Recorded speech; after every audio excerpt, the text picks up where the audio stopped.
Colour Kannadi voice நேயர்களுக்கு வணக்கம். இன்று நம்மோடு 2 விருந்தினர்கள் உள்ளார்கள். ராஜகம்பீரன் அவர்கள், அரசியல் விமர்சகர். இன்ஸ்டாகிராம்ல மட்டும் எலெக்ஷன் வச்சீங்கன்னா விஜய் முதலமைச்சர். கந்தசாமி தாவேக்கு ஆதரவாளர். ஓட்டுக்கு காசு கொடுப்பவன் திருடன் அப்படின்னு சொல்லுவான். திமுக அதிமுக இன்னைக்கு முதலமைச்சர் இந்த ஸ்டேட்மெண்ட்டை விட முடியுமா? தைரியம் இருக்கா? செங்கோட்டையனை சேர்த்தது மூலமாவே நீங்க என்ன யோக்கியதையில் இருக்கீங்கிறது எனக்கு தெரிஞ்சிருச்சு. ஒரு பக்கம் கள்ள லாட்டரி வச்சிருக்கிறவரை, பல கோடி மோசடி செய்யறவரை, இந்த மாதிரி தேர்தல் கள்ள லாட்டரியில 700 கோடி யார் வாங்கியிருக்கா? பிஜேபியும் திமுகவும் ஒண்ணுக்குள்ள மட்டும் இல்ல, ஒண்ணுக்குள்ள ஒண்ணு. தமிழ்நாடு போலீஸ் எல்லாம் ஒண்ணுமே இல்லையா? இத பார்த்தாவது தமிழ்நாட்டில் இருக்கிற அந்த திமுக கவர்மெண்ட் கத்துக்கிட்டா நல்லா இருக்கும். தமிழ்நாடு போலீஸ் உங்களை பத்திரமா அனுப்பலைன்னா கரூர் நெரிசல்ல நீனே செத்திருப்ப. அப்ப எமனுக்கு வாகனம் எறும்பு மாடுன்னு புராணங்கள்ல சொன்னது போய் இன்னைக்கு விஜயுடைய வாகனம் தான் பல உயிர் பலிக்கான வாகனமாக இருக்கிறது. பாம்பை அடிக்கணும், கம்பை உடையக்கூடாது, இந்த மாதிரி. ஏன் பாஜக மேல உங்களுக்கு என்ன ஒரு பயம்?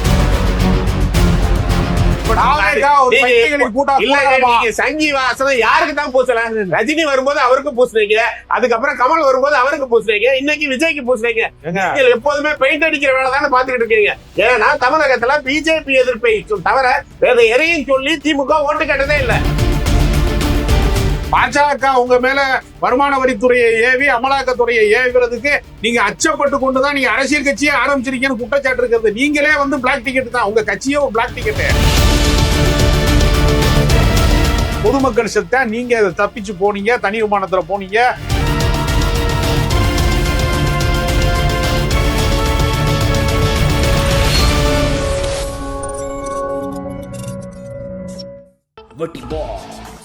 Big pass Tamil season 9 review show நான் வர தினமும் ராத்திரி 11:30 மணிக்கு. Subscribe to colour Kannadi media. Colour Kannadi voice நேயர்களுக்கு வணக்கம். இன்று நம்மோடு இருப்பவர் 2 விருந்தினர்கள் உள்ளார்கள். அதில் முதலில் ராஜகம்பீரன் அவர்கள், அரசியல் விமர்சகர். வணக்கம் சார். இன்னொருவர் கந்தசாமி தாவேக்கு ஆதரவாளர். வணக்கம் சார். வணக்கம். புதுச்சேரியில் நடந்ததுதான் இன்னைக்கு பெரிய பேசு பொருளா இருக்கு. புதுச்சேரி விஜய் சார் பேசுனதும் அந்த கூட்டம் அரேஞ்ச் பண்ணதும் நீங்க எப்படி பாக்குறீங்க? கரூர் சம்பவத்திற்கு பின்னாடி ஏறத்தாழ 73 நாட்கள் கழித்து மக்கள் சந்திப்பு என்று இவர்கள் ஒன்றை சொன்னார்கள். அதுவும் QR கோடெல்லாம் ஸ்கேன் பண்ணிட்டு தான் நீங்க போகணும். தமிழக வெற்றி கழகமாக இருந்தாலும் தமிழ்நாட்டுக்காரங்க வரக்கூடாது, புதுச்சேரிக்காரங்க தான் வரணும் என்றெல்லாம் சொல்லி ஒரு கூட்டத்தை குறித்த நேரத்திலே நடத்தி இருக்கிறார்கள். ஆனால் இதிலே உரையாடிய விஷயங்கள் சரியான தகவல்களாக இருக்கிறதா என்று கேட்டால் தப்பும் தவறுமாக இருக்கிறது. புதுச்சேரியில ரேஷன் கடையே இல்லைன்னு அடிச்சு விடுறாரு. இவர் முதல்ல ரேஷன் கடையை பார்த்திருக்கிறாரான்னு எனக்கு தெரியல. ரேஷன் கடைனா என்னன்னு தெரியுமா? இரண்டாம் உலகப் போர் காலகட்டங்களிலே அத்தியாவசிய பொருட்களுக்கு தட்டுப்பாடு வந்த போது உருவாக்கப்பட்டதுதான் ரேஷன் கடைங்கிற சிஸ்டம். மக்களுக்கு அடிப்படையான உணவுப் பொருட்களுக்கான விஷயங்களை விநியோகம் செய்வதற்காக உருவாக்கப்பட்டது. ஒரு தவறான டேட்டாவை அவர் பேசுகிறார். எந்த ஊருக்கு போனாலும் ஒரே மாதிரி ஒரு பேட்டர்ன். இந்த ஊர்ல இந்த கோயில் ஃபேமஸ், திருநெல்வேலிக்கு போனா அல்வா ஃபேமஸ், மதுரைக்கு போனா மல்லிகைப்பூ ஃபேமஸ்ங்கிற மாதிரி ஏதோ ஒண்ணு. ஒரு ஸ்கூல் பிள்ளைங்க 6ஆம் கிளாஸ் 7ஆம் கிளாஸ் பிள்ளைகளுக்கு கட்டுரை போட்டி, பேச்சு போட்டி நடத்தும் போது என்னென்ன தகவல் இருக்குமோ அந்த தகவல் தான் ஒரு பேச்சுல இருக்கு. பொலிட்டிக்கலாக பற்றி எரியக்கூடிய பிரச்சனைகளுக்கான தீர்வுகள், அடுத்த கட்ட அரசியல் நகர்வுகள் அப்படி ஏதாவது ஒண்ணு இருக்கா அவர்கிட்டன்னு கேட்டா ஒண்ணுமே கிடையாது. திருப்பரங்குன்றத்துல மிகப்பெரிய மத கலவரத்திற்கு திட்டமிட்ட சனாதன சக்திகள் நீதிமன்றத்தையே ஒரு கருவியாக பயன்படுத்தி தவறான தீர்ப்பையே உருவாக்கி இருக்கிறார்கள், உத்தரவை உருவாக்கி இருக்கிறார்கள். 180 MP இன்னைக்கு போய் அவரை பதவி நீக்கம் செய்ய வேண்டும் என்று சொல்லுகிற தமிழ்நாட்டின் நல்லிணக்கத்தை சீர்குலைக்கிற போது அதற்கு சத்தம் இல்லாம மௌன சாட்சியமாக விஜய் இருக்கிறாரு. கேட்டா கொள்கை எதிரி எங்களுக்கு யாரு தெரியுமா? பாஜக அப்படிங்கிறாரு. ஆனா பாஜகவுடைய கூட்டணியில் இருக்கக்கூடிய புதுச்சேரி அரசாங்கத்தை ஆதவர்ஜுனா வானலாவ போடுறாரு. தமிழ்நாடு போலீஸ் எல்லாம் ஒண்ணுமே இல்லையா? தமிழ்நாடு போலீஸ் உங்களை பத்திரமா அனுப்பலைன்னா கரூர் நெரிசல்ல நீனே செத்திருப்ப. பல பேருக்கு பல அபாயகரமான அசம்பாவிதங்கள் நடந்திருக்கும். காவல்துறை தான் உங்களை பாதுகாப்பாக கொண்டு போய் உங்களை வாகனங்கள்ல ஏற்றினதுனாலதான் பொதுமக்கள் செத்தா நீங்க அதை தப்பிச்சு போனீங்க, தனி விமானத்துல போனீங்க, உங்களுக்கு எந்த சேதாரமுமே ஏற்படல. அப்ப காவல்துறையை போய், ஒரு மாநிலத்தின் காவல்துறையை போய் இன்னொரு யூனியன் பிரதேசத்தினுடைய எல்லையில நின்று கொண்டு இழிவாக பேசிட்டு நாளைக்கு எப்படி நீங்க வந்து இங்க அனுமதி வாங்குவீங்க, எப்படி காவல்துறை அதிகாரிகளை சந்திப்பீங்க? எவ்வளவு மோசமான ஒரு மனப்போக்கு பாருங்க.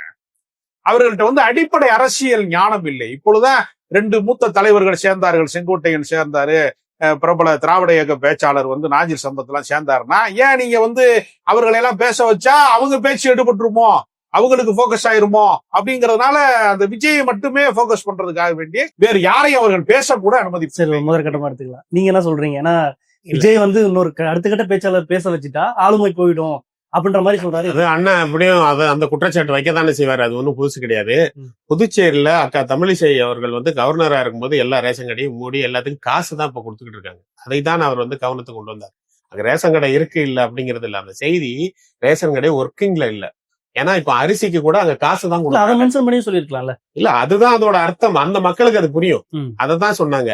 அதே போல இங்க வந்து நீங்க இன்னைக்கு பரப்புரையில பாத்தீங்கன்னா நீங்க எல்லா வீடியோவும் ஆன்லைன்ல இருக்கு. கரூர்ல நடந்ததும் ஆன்லைன்ல இருக்கு, இதுவும் ஆன்லைன்ல இருக்கு. நீங்க போய் பாத்தீங்கன்னா எவ்வளவு போலீஸ்காரங்க எவ்வளவு கரெக்டா பாதுகாப்பு கொடுத்தாங்க. சொல்ல வந்த செய்தி அதுதான். நாங்க வந்து எந்த போலீஸையும் யாரையும் இழிவுபடுத்தல. அரசு வந்து நீங்க முறையா பாதுகாப்பு கொடுக்கணும்னு நினைச்சீங்கன்னா கொடுத்திருக்கலாம். கரூர்ல கிட்டத்தட்ட ஒரு 50-60 போலீஸ் தான் இருந்தாங்க, அதுக்கு மேல கிடையாது.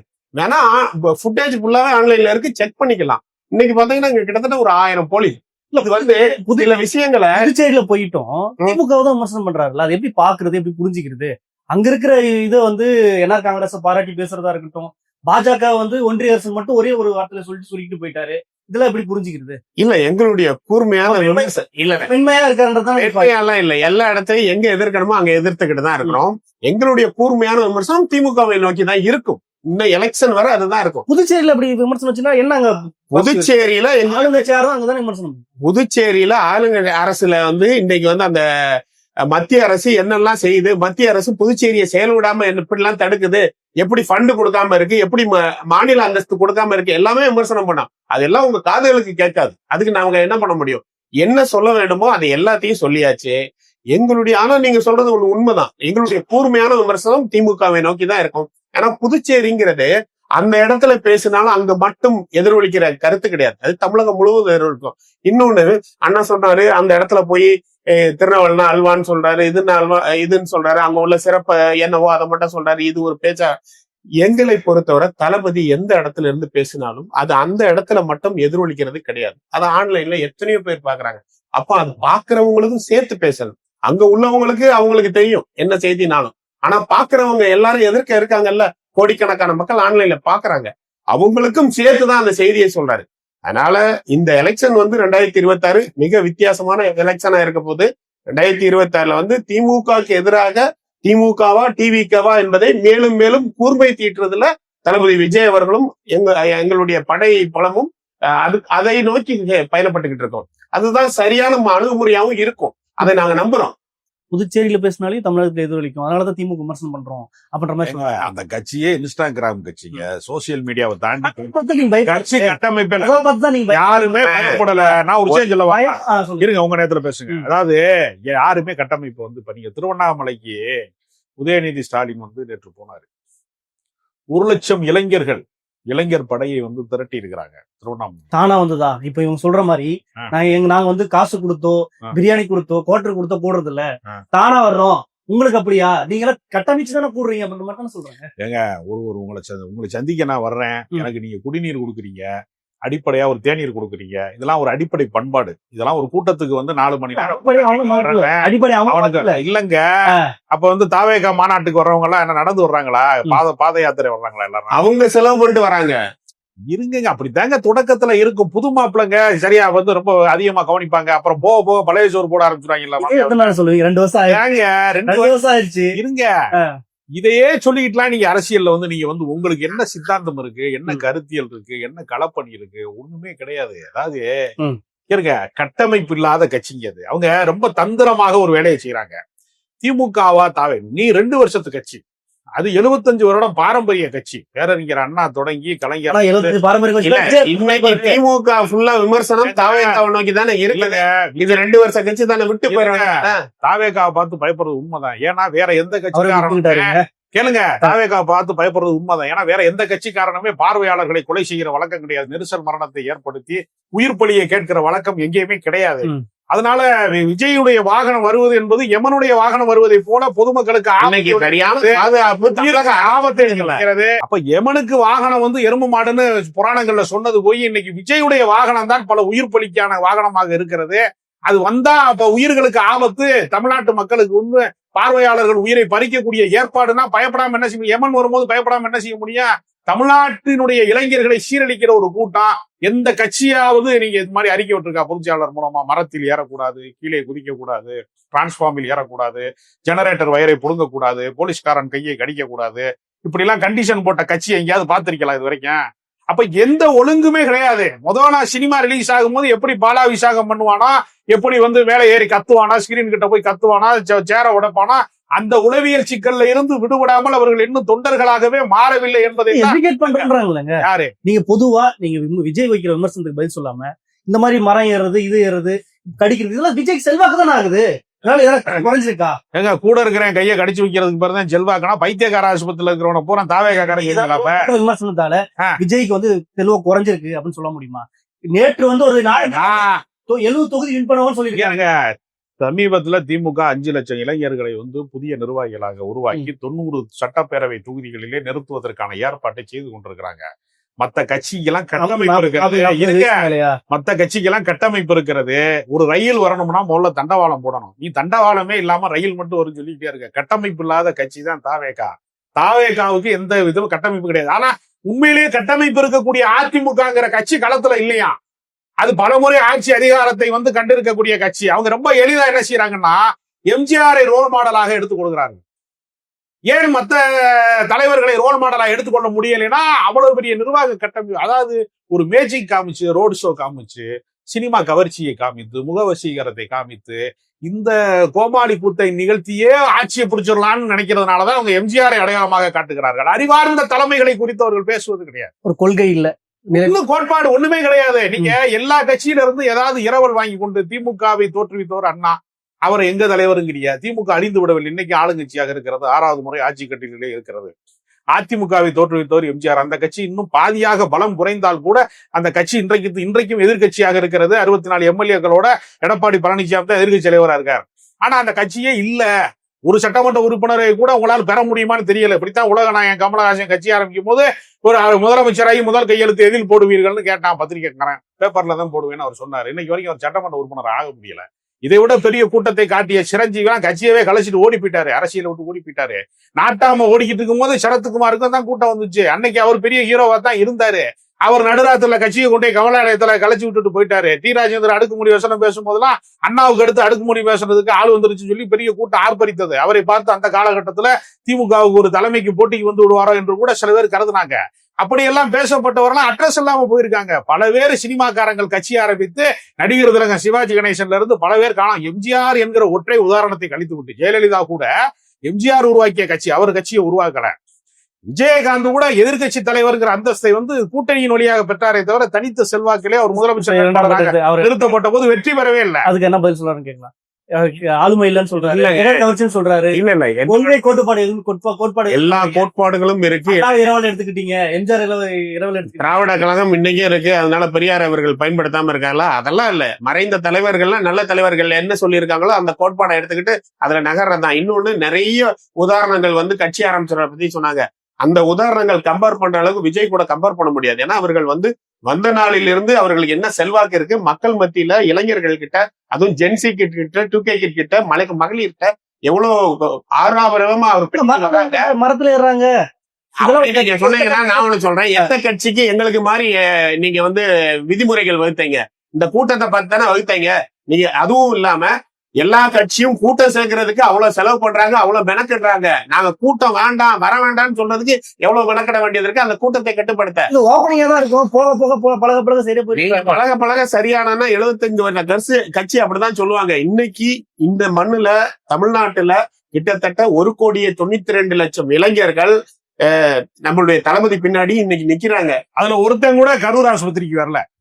கூட உயிர் 2 கோடி பேர் இருக்கதா அபாண்ட போய் சொன்னீங்களே. இல்ல இல்ல, கரூர் ஆஸ்பத்திரியில எல்லாரும் இருந்தாங்க. கரூர்ல நீங்க இந்த அரசோட இயலாமையும் அரசு அங்க செய்ய வேண்டிய பணியை செய்யல. போலீஸ்காரங்க அவங்களுடைய பணியில இருந்து மிஸ்யூஸ் ஆயிருக்காங்க. போலீஸ்காரங்களை பணி செய்ய விடல, அவ்வளவு அழுத்தம் கொடுத்திருக்கீங்க. அதனால அந்த சம்பவம் நடந்தது. ஹைகோர்ட்ல நான் என்ன கேக்குறேன், ஒரே ஒரு சம்பவம் நடந்தது, அது துஷ்ட சம்பவம். அந்த இடம் நாங்க மறக்க மாட்டோம். அது எங்களுடைய குடும்பம் இழந்திருக்கோம், அது நான் மறுக்கிறதுக்கு இல்ல. ஆனா அந்த ஒரு சம்பவமே ஏதோ 15 சம்பவம் நடந்த மாதிரி, இந்த வாகனம் வருது, இந்த வாகனம் எமன் வாகனம் அப்படி பார்த்தீங்கன்னா, நீங்க உங்களுடைய கூட்டங்கள்லயோ எங்கேயுமே நெரிசல்ல வேற எந்த கட்சியோட கூட்டத்திலயும் யாருமே எதுவும் ஆனது இல்லையா? கூடாது. அவங்களுக்கு பெரிய குற்றச்சாட்டா இருக்கு. அது ஒரு நிகழ்ச்சி நடந்துருச்சு புதுச்சேரியில. இப்போ ஒரு போலீஸ் என்ன சொல்றாங்க, விமர்சனம் பண்றாங்க, பார்ட்டி ஒன்ல பீப்புள் கில்ட் பண்றாங்க. இல்லங்க, நீங்க எங்களுடைய கூட்டத்துக்கு தானே இத்தனை விதிமுறைகள் போடுறீங்க, எல்லாத்தையும் ஃபாலோ பண்றோம்ல. அப்ப புதுச்சேரி அதே சொல்றீங்களா? புதுச்சேரியிலயுமே நீங்க விதிமுறை போட்டதை ஃபாலோ பண்ணிருக்கோம்ல. ஃபாலோ பண்ண போய் தானே எல்லாமே நடந்திருக்கு.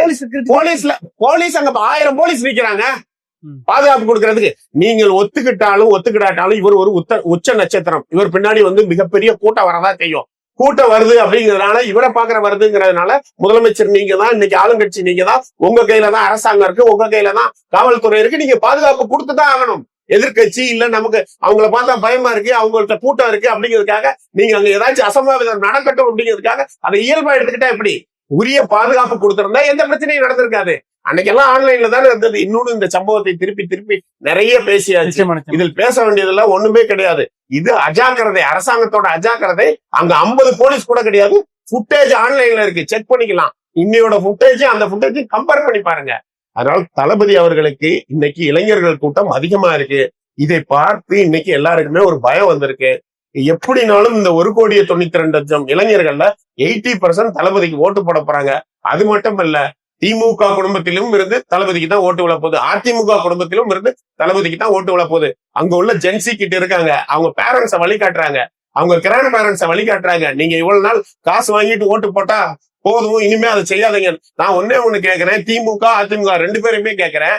நாங்க காசு கொடுக்க மாட்டோம், ஓட்டுக்கு காசு கொடுப்போம் திருடன், கூட்டத்தை சேர்க்கறதுக்கு நாங்க காசு கொடுக்க மாட்டோம், கோழி பிரியாணி கொடுக்க மாட்டோம் சொல்ல முடியுமா? நாங்க சொல்லுவோம், தைரியமா சொல்லுவோம், ஓட்டுக்கு காசு கொடுப்பவன் திருடன் அப்படின்னு சொல்லுவான். திமுக அதிமுக இன்னைக்கு முதலமைச்சர் இந்த ஸ்டேட்மெண்ட்டை விட முடியுமா? தைரியம் இருக்கா?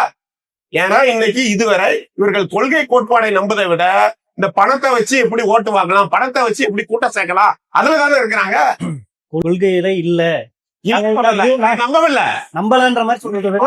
பணத்தை வச்சு சரிங்க, நாங்க தில்லா சொல்றோம், உங்களால காசு கொடுக்காம சேர்க்க முடியுமா? ஓட்டுக்கு பணம் கொடுப்பவன் திருடன் சொல்ல முடியுமா உங்களால அப்படின்னு சொல்றாங்க. காமராஜர் காலத்திலேயே நீங்க கரூர் ஒரு வரலாறு கூட, அதாவது அரசியல் பேசுங்க, கரூர் விமர்சனத்தை பத்தி. காமராஜர் இன்னைக்கு திமுக டிவிகே தான், ஓட்டுக்கு பணம் கொடுப்பவன் திருடன் நாங்க சொல்லுவோம், தைரியமா சொல்லுவோம். நீங்க சொல்ல முடியுமா? அவங்க 200 ரூபாய் டிக்கெட்டை 2000 ரூபாய்க்கு விற்கக்கூடிய வித்தது கொடுக்க கமெண்ட் அடிக்காதீங்க. பேசுறது சொல்லிட்டு நீங்க ஒரே பேசுங்க, 1-2 நடத்துமா? இல்ல சொல்லுங்க. அதாவதுங்க 200 ரூபாய் டிக்கெட்டா 2000 ரூபாய்க்கு பிளாக் டிக்கெட் விற்கக்கூடிய கூட்டம் இது. ஏற்கனவே வரி ஏய்ப்பு செய்ததற்கான வரலாறு இவர்களுக்கு இருக்கிறது. ஏற்கனவே பாண்டிச்சேரியில காரை வாங்கிட்டு கோர்ட்ல போய் நின்ற வரலாறுலாம் அவங்களுக்கு இருக்கிறது. என்னமோ இவங்க வச்சிருக்கிற பணம் எல்லாம் பிளாக் பண்ணி இல்லாத மாதிரியா, இந்தியாவிற்கே அதிகமாக, இந்தியாவில் இருக்கக்கூடிய அரசியல் கட்சிகள்ல அதிகமாக தேர்தல் நிதி கொடுத்த கள்ளலாட்ரி எல்லாம் உங்க கையில தான் இருக்கிறாங்க. உங்ககிட்ட தான் கருப்பு பணம் வச்சிருக்கிறவனை எல்லாம் கூட வச்சுக்கிட்டு நீங்க தூய்மையான அரசியல் குறித்து எங்களுக்கு பாடம் எடுக்கிறீங்க. அதனால உங்களுக்கு என்ன வரலாறு இருக்குங்கிறத எங்களுக்கு தெரியும். நீங்க எப்படி பணம் சேர்த்திய, எப்படி இத்தனை கோடி வருகிறது, பிளாக்ல எப்படி வாங்குறாரு, ஒயிட்ல எப்படி வாங்குறாரு, சம்பளத்தை எப்படி வாங்குறாரு, என்ன வடிவத்துல வாங்குறாரு, காதல் படமா நடிச்சு எப்படி கல்யாண மண்டபமா கட்டி வச்சிருக்கிறாரு, தனி விமானத்துல எப்படி போறாருன்னு ஒன்னே நீங்க விசாரிச்சீங்கன்னா, பாஜக உங்க மேல வருமான வரித்துறையை ஏவி அமலாக்கத்துறையை ஏவுறதுக்கு நீங்க அச்சப்பட்டு கொண்டுதான் நீங்க அரசியல் கட்சியே ஆரம்பிச்சிருக்கீங்கன்னு குற்றச்சாட்டு இருக்கிறது. நீங்களே பிளாக் டிக்கெட் தான், உங்க கட்சியே பிளாக் டிக்கெட்டு. இதை பத்தி பேசுறதுக்கு ஒண்ணும் இல்ல. அதாவது சாமானிய மக்கள் கூலி வேலை பார்க்கிறவன் ஒரு நாள் ஓட்டுக்கு ஒரு நாள் வேலைக்கு போகாம இருக்க முடியாது என்று சொல்வதற்காக அந்த காலத்திலேயே ஒரு நாள் சம்பளத்தை கொடுத்த நடைமுறை எல்லாம் காமராஜர் காலத்திலேயே தொடங்கிருச்சு. இதெல்லாம் கலை யதார்த்தம். இதையெல்லாம் செய்யாம நீங்க அரசியல் கட்சி, எந்த கட்சியுமே அரசியல் நடத்த முடியாது. நீங்க என்றைக்காவது பாஜக பார்த்து இப்படி கேட்டிருக்கீங்களா? பாஜக பார்த்து ஏன் நீங்க பயப்படுறீங்க? எல்லாரையும் பார்த்துதான். ஏன் அப்படி பூசினது மாதிரி இருக்கணும், பூசாது மாதிரி இருக்கணும், பாம்பை அடிக்கணும், கம்பை உடையக்கூடாது மாதிரி ஏன் பாஜக மேல உங்களுக்கு என்ன ஒரு பயம்? பாஜக ஆளுகிற புதுச்சேரி அங்க இருக்கக்கூடிய கூட்டணி அரசாங்கத்துல போய் கண்டன அறிக்கை வெளியிடுறாங்கல்ல, எங்க கூட வெளியிடுறாரு? இது இந்த மாதிரி எல்லா விஷயத்துக்கும் action பண்றாங்க. தமிழ்நாட்டுல அண்ணன் தம்பியா மாமே மச்சானா பழகுறவங்க அடிச்சுக்கிட்டு ஜாகிறதுக்கு சர்வே கல்ல தீபத்தை ஏத்துன்னு ஒரு ஜட்ஜ்மெண்ட் வாங்கிட்டு வந்து கலவரத்துக்கு ஆளை கூட்டிட்டு வந்து நிக்கிறான். கொள்கை எதிரி பாஜகன்னு சொல்றவன் யாருமே வாயவே திறக்கலங்க. நீங்க கூட ஊமையா போயிட்டாரா? நான் சந்தேகப்பட்டேன். அரசியல் பண்றாங்க இந்த விஷயத்துல. யாரு நீங்க பிரச்சனை பெருசா ஏங்க கலவரம் நிகழாமல் தடுப்பதுல என்னங்க இருக்கு? சமூக நல்லிணக்கத்துக்கு வந்து அந்த நான்வெஜ் சாப்பிடறத வந்து நீங்க தடுத்திருக்கணும் ஏங்க சொல்றாங்கல்ல. ஏங்க அப்ப ஆதரவு ஏங்க சப்போர்ட் பண்ணிட்டு இப்ப தூக்கி முதல்ல இந்த மாதிரி வந்து கிறுக்குத்தனமான தகவலை யாரும் சொல்லாதீங்க. தர்காவுல இஸ்லாமியர் வழிபாட்டு தளத்துல அவன் பிரியாணி சாப்பிடுறானா பட்டியா கிடக்குறானா அவனோட இடத்துல அது இருக்கு. கோவில் இடத்துல போய் யாரும் காசி விஸ்வநாதர் கோயில்ல போய் யாரும் அசைவம் சாப்பிடல. இல்லனா திட்டமிட்டு அங்க இருக்க திட்டமிட்டு இது மாதிரி பொய் பிரச்சாரங்களை உருவாக்கி மத கலவரங்களை உருவாக்குவதற்கு பாஜக முயற்சி செய்கிற போது மௌனமான முறையிலே மௌன சாட்சியாக விஜய் இருந்து அதற்கு ஆதரவாக இருக்கிறார்களா இல்லையா? அவங்க இவர்கள் கள்ள மௌனம் காட்டுகிறார்களா இல்லையா? தமிழ்நாட்டினுடைய சமூக நல்லிணக்கம் மத நல்லிணக்கத்திற்கு ஒரு ஆபத்து வருகிற போது அந்த ஆபத்தை கண்டும் காணாமல் கண்மூடித்தனமாக இவர்கள் வந்து ஊமை வேஷம் போட்டு நடிக்கிறாங்களா இல்லையா? இந்த கள்ள மௌனத்துக்கு என்ன பதில்? இதுக்கு திருப்பரங்குன்ற கள்ள மௌனம் இதுக்கு மட்டும் இல்ல, கவின்குமார் விஷயத்துக்கு நீங்க எதுவும் குரல் எழுப்ப, அப்ப கொள்கை எதிரின்னு சொல்றீங்களா? இல்ல நாங்க எல்லாத்துக்கும் பதில் சொல்லிக்கிட்டு தான் இருக்கோம். திருப்பரங்குன்ற இஷ்யூக்கு காரணமாவே பிஜேபியும் திமுகவும் மட்டும்தான். ஏன்னா அங்க உள்ள அமைதியா இருக்கீங்க. நான் சொல்றேன் அதை சொல்றேன். அங்க உள்ள மக்கள் கருத்து கிடையாது இல்லங்க, கட்சி அறிக்கை விடல. அங்க உள்ள மக்கள் மாமா மச்சானா வாழ்ந்துகிட்டு இருக்கோம். திமுக எம்பி தான் அதை ஆரம்பிச்சு வச்சது. அங்க உள்ள இஸ்லாமிய சகோதரர்களோ இந்து சகோதரர்களோ இதை ஆதரிக்கவே இல்லை. இதை செய்யறது ஃபுல்லா அந்த கட்சியை இல்ல அங்க இருக்கிற மக்களோட பேட்டி எடுத்து பாத்தீங்கன்னா இல்ல இருக்கும். அங்க உள்ள மக்கள் வெளியூர் பிரச்சனை சொல்றது ஓகேதான். ஆனா அங்க போராட இயக்கங்கள் என்ன சொல்றாங்கன்னா, அங்க நான்வெஜ் சாப்பிட்ட உடனே பாஜக அப்பயே அரசு பண்ணி இல்லங்க. ஒரு நிமிஷம் நான் சொல்லிக்கிறேன். அங்க உள்ள வாழ்கிற மக்கள் இஸ்லாம் மீது நம்பிக்கையுடன் வாழ்கிற சாதாரண மக்களோ இந்துக்களாக வாழ்கிற கடவுள் நம்பிக்கை உள்ள மக்களோ அங்க உள்ள பிரச்சனைக்குள்ள போவே இல்லை. இது வந்து இவ்வளவு அமைதியா இருக்கத இது அந்த அமைதியை கலைத்து விட்டது அந்த ராமநாதபுரம் எம்பி அவர் ஆரம்பிச்சு வச்சதுதான். அதுக்கப்புறம் அதை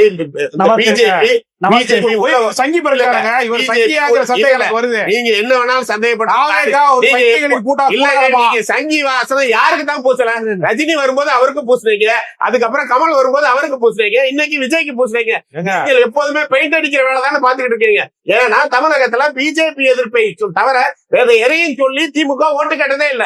திமுக சாதனைகளே கிடையாது. திமுக உள்ள எல்லா அமைச்சர்களும் கோடி கோடியாக கொள்ளையடித்து இருக்கிறார்கள். இன்னைக்கு வரை அவர்கள் மேல ஊழல் வழக்குகள் இருக்குது. இன்னைக்கும் பல விதத்துல அறப்போர் இயக்கம் நிறைய எடுத்து வெட்டுக்கிட்டு இருக்காங்க. அதன் மேல் நடவடிக்கை இல்லை. அதிமுக அமைச்சர்கள் மேல உள்ள ஊழல் டிவிஎஸ் நடவடிக்கை எடுக்கணும்னாங்க, அந்த நடவடிக்கை இல்ல. யார் மேலேயும் நடவடிக்கை இல்லாம கொள்ளையடிப்பதே கோட்பாடாக வைத்துக்கிட்டு அவர்கள் எதிர்த்து வர்றவர்கள் சஞ்சி சாயம் பூசுவதே திமுகவின் வேலையா இருக்கிறது. இந்த திமுக என்ன செஞ்சாலும் இன்னைக்கு எங்களுடைய தளபதி ஒவ்வொரு விஷயத்திலும் மத்திய அரசுல எங்கெல்லாம் எதிர்க்கிறாரு. எந்த இடத்திலையும் திமுகவின் மீது மக்கள் எந்த கோவம் வச்சிருக்காலும் அந்த கோவத்தை சிதறவிடக்கூடாது. 2026 சமூக நீதியை கூட தோண்டி புதைத்து விட்டு பிறப்பின் அடிப்படையில் தான் முதலமைச்சர் இங்க உருவாக்கிட்டு இருக்காங்க. பிறப்பின் அடிப்படையில் சமூக நீதி பேசுறது கரெக்டா? அதே நேரத்துல எத்தனையோ அவருடைய கட்சிக்காரர்கள் ஊராட்சி தலைவர்களா இருக்காங்க. அங்க வந்து பிற்படுத்தப்பட்ட மக்கள் அங்க இருக்கும்போது அவர்களே சரியா நிர்வாகம் பண்ண விடுறது இல்ல.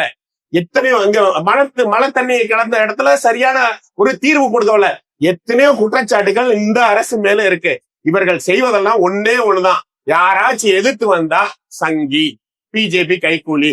ஆனா பிஜேபி இங்க ரெய்டு விட்டவனே தான் பையனையோ இல்ல தான் மருமகனையோ உள்ள தூக்கி வச்சிருவாங்களோடு நேரம் போய் மோடியை பாக்குறாரு, மோடியை கை கொடுக்குறாரு.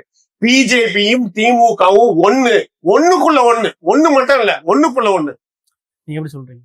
அதுங்க ஒண்ணுக்குள்ள பிஜேபி நீங்க கலவரத்தை தூண்டியவர்கள் யார் என்ற பட்டியல்ல ஒரு இஸ்லாமியராக இருக்கக்கூடிய நவாஸ் கனி மீது மட்டும் குற்றஞ்சாட்டிட்டு எச் ராஜா பெயரை சொல்லாமல் ராம ரவிக்குமார் பெயரை சொல்லாம கலவரத்துக்கு வெளியூர்ல இருந்து ஆளை கூட்டிட்டு வந்த கூட்டத்தை பற்றி பேசாம முழுக்க திமுக மேல திசை திருப்பி விடுகிறார் என்று சொன்னால் பாஜகவின் டோனே இதுதான். பாஜக என்ன சொல்லுதுன்னா திமுக தான் கலவரத்தை தூண்டுது. திமுக கலவரத்தை தூண்ட வேண்டிய அவசியம் இல்லை. அவர்கள் ஆட்சி சட்ட ஒழுங்கு கெட்டு போனா அவங்களுக்கு முதல்கிட்ட பேரு அங்க இருக்க இயக்கங்கள்ல என்ன சொல்றாங்கன்னா, ஆரம்ப கட்டத்தில இருந்து இவங்க எதுக்குறாங்க, அங்க போராட்டம் எதுக்குதான் செய்யறாங்க. ஆனா நீங்க வந்து அப்பயே பிஜேபி போராடணும், ஏன் நீங்க கைது பண்ணல? அங்க கிட்டத்தட்ட காலங்காலமா நான்வெஜ் சாப்பிடறான்னு சொல்றாங்கல்ல, ஆமா. அப்ப நீங்க தடுத்துருக்கலாம்ல. ஆனா அப்ப போராட நாங்க பிஜேபி மாட்டுத்தாவணில போராடுங்க. திமுக வந்து பிஜேபியை மட்டுமாங்க கைது பண்ணல, 42 நெரிசல் மரணத்துக்கு காரணமான விஜய கூட தாங்க கைது பண்ணல. அப்ப ஏன்னா அது எதிர்மறை விளைவுகளை உண்டாக்க கூடாது. முதலமைச்சர் என்ன சொன்னாரு, எடுத்துருக்கலாம். இருங்க இப்ப ஜெயலலிதா ஆட்சி இருந்தா விஜய் அன்னைக்கே ஜெயிலுக்கு போயிருப்பார்ல, வீட்டுக்கு போயிருக்க முடியாதுல. விமான நிலையத்துல இருந்து நேரா வந்து ஜெயிலுக்கு தானே, புழல் சிறையில தானே எடுத்திருப்பாரு. அன்னைக்கு போய் ஜெயலலிதா முன்னாடி கைது செய்ய முகாந்திரம் இல்ல, அதனால கைது செய்யல. முகாந்திரம் இருந்தா கைது செய்ய வேண்டியதானே, யாரு வேண்டாம்னா கைது செய்ய வேண்டியது. அதாவது ஒரு நெரிசல் மரணத்துல வந்து உயிர் பலியானதற்கு அப்படியே பாதிக்கப்பட்டவனை விட்டுட்டு ஓடி போய் புறமுதுகிட்டு ஓடி போன கொலைகளுக்கு ஒத்த எஃப்ஐஆருக்கு, உங்க நேரத்துல பேசுங்க, ஒத்த எஃப்ஐஆருக்கு மொத்த கட்சியுமே தலைமறைவான இந்த இயக்கத்தை சார்ந்தவர்களுக்கு அவசரமாக ஆஸ்பத்திரியில கொண்டு போய் சேர்த்து அந்த உயிர் இழப்பினுடைய எண்ணிக்கை கூடாமல் பாதுகாத்து, யாராவது சொந்த கட்சிக்காரன் சாவதை விரும்புவானா என்று உங்களுக்கு ஆதரவான குரலிலே முதலமைச்சர் பேசி நிவாரணத்தை அறிவித்ததற்கு பின்பு அவர்கள் மீதே கொலைப்பழி சாட்டக்கூடிய அளவுக்கு கொடூர மனம் படைத்தவர்கள் நீங்கள். அப்படிங்கிறப்ப பொது வாழ்க்கைக்கு உங்களுக்கு எந்த அருகதையுமே இல்ல, தகுதியுமே இல்லை என்பது அன்றைக்கு நிரூபணமாகிவிட்டது. நீங்கள் தலைமறைவாய் 3 நாள் அஞ்சலி செலுத்துவதற்கு, ஒரு இரங்கல் அறிக்கை தெரிவிப்பதற்கு இந்தியாவுடைய ஜனாதிபதி கூட இரங்கல் அறிக்கை தெரிவிச்சுட்டாங்க. 3 நாள் கழிச்சுதான் நீங்க வெளியிலேயே வந்து நீங்க வந்து சிஎம் சார் நான் உங்களுக்கு சவால் விடுறேங்கிற மாதிரி மறுபடியும் பேசிக்கிட்டு இருக்கீங்க. அப்ப சினிமா மனநிலையில இருந்து இன்னும் மாறல. நீங்க பஞ்ச டைலாக் பேசுற மனநிலையில இருந்து இன்னும் மாறல. இன்னும் எவ்வளவு எழுதி கொடுக்குற A4 பேப்பரை வாசிக்கிற உங்களுக்கே இவ்வளவு இருந்தா நீங்க வாட்டுக்கு முக ஸ்டாலின் என்ன பண்றாரு? 5 வருஷம் இல்ல, முக ஸ்டாலின் என்ன பண்றாரு? ஏங்க அங்க அதிகாரிகள் இருக்காங்க. முக ஸ்டாலின் தலைவரா கேக்குறீங்க. ஆமா, ஏர்போர்ட் சீட் அப்ப உங்க ஏர்போர்ட் மட்டும் அடிச்சா படிச்சிட்டு இருக்காரு. அவர் சொந்தமா பேசிட்டே இருக்காரு. நீங்க கேட்டது இல்லையா? அதெல்லாம் எந்த காலத்துல அவரு பேசுறாரு. யோசிச்சு பாருங்க. 75 வருஷ கட்சியை பார்த்து பவளவலா கண்ட பாப்பாங்கிறாரு. கட்சி பிறந்து 2 வருஷம் தான் ஆகுது. நீ பாப்பாவா? பவளவலா கண்ட கட்சி பாப்பாவா? யாரு பாப்பா சொல்லுங்க? 2 வருஷம் நிகழ்ச்சி நடத்துற உதயநிதி தான் பாப்பா. விஜய் விமர்சனம் பண்றதே ஒரு குறிக்கோளா வச்சு அந்த விழாவை நடத்துறதா சொல்றாங்க. உதயநிதியை வம்புழுக்கிறது, திமுகவை அழிக்க வேண்டும் என்பது பாஜகவினுடைய அஜெண்டா. அதற்கு வேலை செய்ய வந்திருக்கீங்க நீங்க. எப்படி சொல்றீங்க? வேற என்ன? திமுக ஊழல் எதிர்ப்பு என்று வருகிற போது அதிமுகவை விமர்சனம் செய்த வழக்கம் உண்டா? நீங்க ஒண்ணு இல்ல, நீங்க வாச்சாத்தியில வந்து 18 பெண்களுக்கு மேல வன்புணர்வு செய்யப்பட்டு மிக கொடூரமான முறையில வந்து அந்த பாதிக்கப்பட்ட மலைவாழ் மக்களுடைய பாதிப்புக்கு காரணமா இருக்கிற செங்கோட்டையன் உங்க கட்சியில வெக்கம் இல்லாம சேர்த்துக்கிறீங்க. அவர் மேல ஏற்கனவே போக்குவரத்து துறை அமைச்சராக இருந்த போது 2.6 கோடி வரைக்கும் ஊழல் செய்தார் என்று நீதிமன்றம் 4 ஆண்டு காலம் அவருக்கு சிறை தண்டனை விதித்து 10 ஆண்டு கால தேர்தலில் போட்டியிடக்கூடாது என்று தீர்ப்பு வழங்கிய நடைமுறை இருக்கிறது. அவரை கூட்டிட்டு வந்து நாங்கள் ஊழல் இல்லாத ஆட்சி அமைப்போம், நாங்க வந்து புனிதமான ஆட்சி அமைப்போம் நீங்க சொல்றீங்க. அப்போ உங்களுடைய அருகதை என்ன இருக்குங்கிறத செங்கோட்டையனை சேர்த்தது மூலமாவே நீங்க என்ன யோக்கியதையில இருக்கீங்கிறது எங்களுக்கு தெரிஞ்சிருச்சு. ஒரு பக்கம் கள்ள லாட்டரி வச்சிருக்கிறவரை, பல கோடி வந்து மோசடி செய்யறவரை, இந்த மாதிரி தேர்தல் கள்ள லாட்டரியில 700 கோடி யார் வாங்கியிருக்கா? கள்ள லாட்டரியில 700 கோடி யார் வாங்கியிருக்கா? விஜய் வாங்கியிருக்கு. ஏங்க இல்லங்க, ஆதவுக்கும் இதெல்லாம் சம்பந்தமே கிடையாது. ஆதவுக்கும் அந்த குடும்பத்துக்குமே ஏதோ இது. ஆதவ் இங்க இருக்காரு. அதனால கள்ள லாட்டரியில விஜய் வாங்கினாரா இல்ல திமுக வாங்கியிருக்கா? 700 கோடி யார் வாங்கியிருக்கா? 2G வழக்க பத்தி பேசுவோமா? அப்போ நீங்க வந்து ஏதோ ஒரு வழக்க பத்தி பேசுனீங்கன்னா திமுக உள்ள ஒவ்வொரு அமைச்சர்களுடைய வழக்க பத்தி பேசுவோமா? தயாநிதி மாறன் வீட்டுக்குள்ள இங்க இருந்து அந்த BSNL வழக்க பத்தி பேசலாமா? இல்ல வந்து நீங்களே செந்தில் பாலாஜி மேல வழக்கு தொடர்ந்து நீங்களே இப்ப திண்டாடிக்கிட்டு இருக்கீங்களே, அதை பத்தி பேசலாமா? இல்ல நேரு அவர்கள் TNBC-ல இல்ல TNBC தான் சொல்றீங்க. அப்ப ஏன் ஒரு ஊழல்வாதியவ உங்க கட்சிக்கு வந்துட்டா ஒரு வாஷிங் மிஷின் மாதிரி யூஸ் பண்ணிக்கிறீங்க? ஒரு நல்ல ஊழல்வாதி இல்லங்க. நீங்க என்ன சொல்றாரு? ஊழல் வழக்குல வாச்சாத்தி சம்பவ விஷயத்துல செங்கோட்டை மேல தவறு இருக்குன்னு சொல்றாரு.